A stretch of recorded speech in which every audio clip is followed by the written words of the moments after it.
मी विमल संदीप बर्डे साहेबांची भेट घेण्यासाठी यासाठी आलतो की आम्ही आदिवासी महिला आहे तर आमच्यावर लय अन्याय होतोय, लय अत्याचार होतोय. समजा आमचं गाव एका साईडने झालेलं आहे आणि ते आदिवासी समाजाचे घरं मोडा घरं उठवा असं म्हणतात. कोण लोक आहेत आणि गावामध्ये 2 दिवसापूर्वी काय घडलं होतं?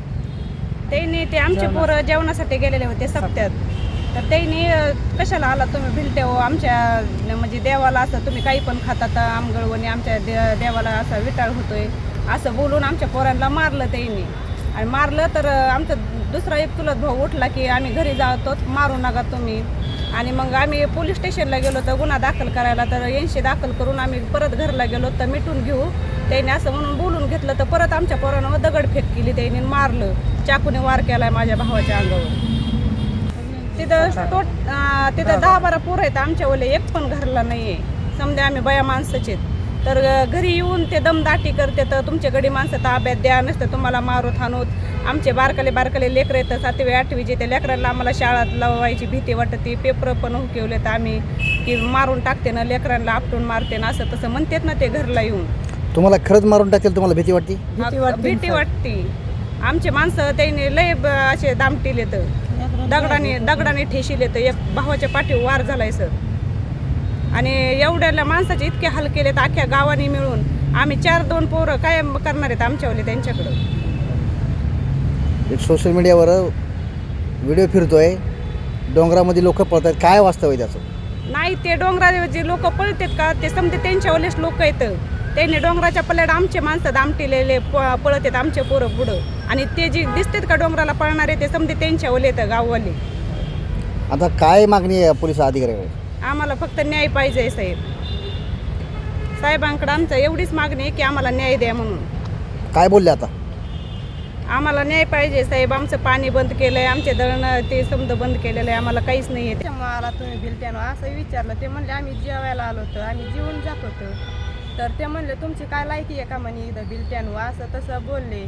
त्याच्यानंतर माझे मालक आले सचिन गायकवाड.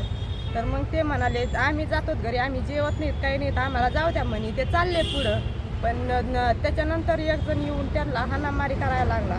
दगडाने लाकडाने इटा त्या फोडल्या, डोक्याने असं तसं बोलले, शिव्या गाया दिल्या, मला लाथा बुक्या घातल्या. मी 5 महिन्याची प्रेग्नेंट आहे सर. काय मागणी पोलिसांकडं? आम्हाला फक्त न्याय पाहिजेत सर. आम्ही फक्त आदिवासी म्हणूनच जगणार आहेत का? आमची राहण्याची सोय नाही, काहीच नाही. आता म्हणते तर आंदोलन करून त्या बिलवस्ती वठून लावा. त्या ठिकाणी तुम्ही कधीपासून राहता? सर माझं लग्न झालेलं 5 वर्ष झाले. त्याच्या आधी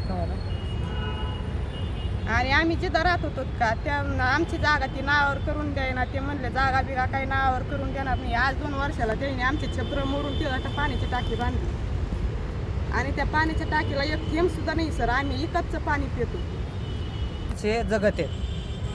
प्रत्येक वेळेस यांनी गुन्हा दाखल करू माझे पोरं पोलीस स्टेशनला टाकून 2 वर्षापासून घासिलेत. त्या वर्षीपासून माझ्या पोरांना यांनी सुधरवून दिलं नाही. त्या वर्षीपासून मी आजारी आहे साहेब. गोळ्या खाऊन जगते आणि पोरांसाठी इकडं तिकडं धडपडते. उसाची उचल घेऊन पोरं सोडून घेतले आणि आता यांनी काय केलं की भांडण मिटाय म्हणून पोरगं बोलून घेतलं आणि यांनी त्यांच्यावर अन्याय केला, मारामारी सुरू केली. आणि फक्त तेच पोरगं आमच्या ताब्यात द्या म्हणून असं त्यांची घोषणा आहे. कोण लोक आहेत? किती लोक आहेत? वंजाऱ्याचं गाव आहे अख्खं. वंजारी लोक आहेत. संदीप बर्डे म्हणले की ते म्हणतात आम्हापाशी नाव घ्यायचं नाही संदीप बर्ड्याचं. विनोद बर्डे आणि संदीप बर्डेला आम्ही कापल्याशिवाय सोडणार नाही असं त्यांचं म्हणणं आहे की हे 2 पोरं आमच्या गावात नसलेच पाहिजे. कोण म्हणताय? गावाचं असं बोल नाही. कोण म्हणताय? तर ज्ञानू सरपंच अविनाश ज्ञानू केदार आणि विष्णू केदार. मराठवाड्यातील प्रसिद्ध डॉक्टर अरुण शिवाजीराव बडे यांचे बीडमधील सर्वात अत्याधुनिक कार्डियाक युनिट, रुग्णांसाठी तज्ज्ञ डॉक्टर टीम 24 तास उपलब्ध. येथे angiography, angioplasty, 2D echo, x ray, sonography योग्य दरात केली जाते. संपर्क आपल्याच बीड शहरात Shivajirao heart care and imaging centre, यशवंतराव नाट्यगृहाजवळ, बीड.